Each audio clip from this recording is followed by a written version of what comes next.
दस्तक के इस हिस्से में महात्मा गांधी के एक मशहूर कथन से शुरुआत।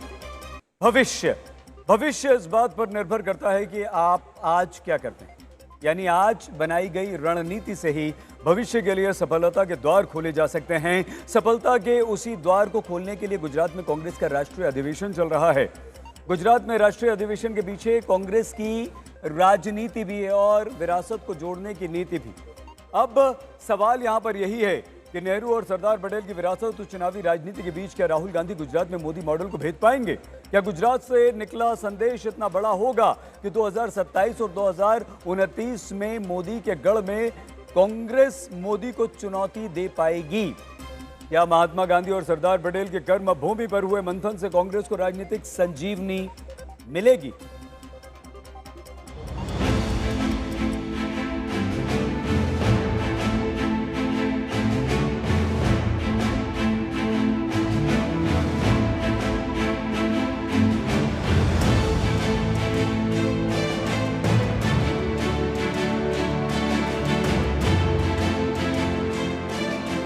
विरासत और सियासत, यही है गुजरात में कांग्रेस के राष्ट्रीय अधिवेशन का एजेंडा।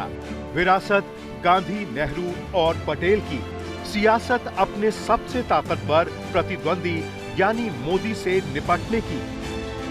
भले ही गुजरात में राहुल गांधी के पास ना तो सेना है, न ही कोई कुशल सेनापति, लेकिन 64 साल बाद गुजरात की धरती से कांग्रेस ने मोदी के गढ़ में मोदी को सबसे बड़ी चुनौती दे दी है। सवाल यही है, पहले गुजरात विधानसभा, फिर 2029 में मोदी ब्रांड से निपटने के लिए राहुल कितना तैयार हैं? तैयार हैं तो क्या है तैयारी?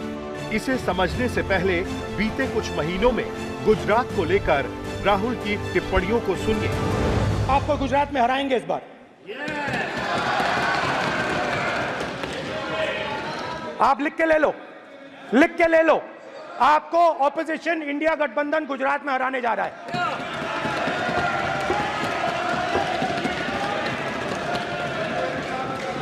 लिख के ले लो, कांग्रेस पार्टी की जो आत्मा है वो गुजरात के चुनाव में लड़ेगी और नरेंद्र मोदी और बीजेपी को गुजरात में जैसे हमने अयोध्या में हराया है वैसे ही हम गुजरात में इनको हराने जा रहे हैं।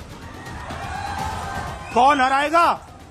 हमारे लीडर हराएंगे, हमारे बब्बर शेठ टाइगर हराएंगे। अभी यहां पे बैठे हुए हैं सब लोग, मगर दो टाइप के हैं।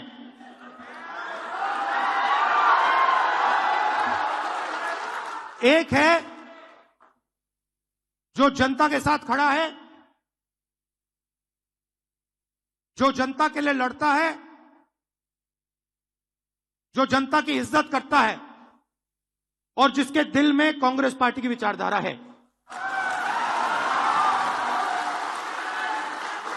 और दूसरा है जो जनता से कटा हुआ है, दूर बैठता है, जनता की इज्जत नहीं करता है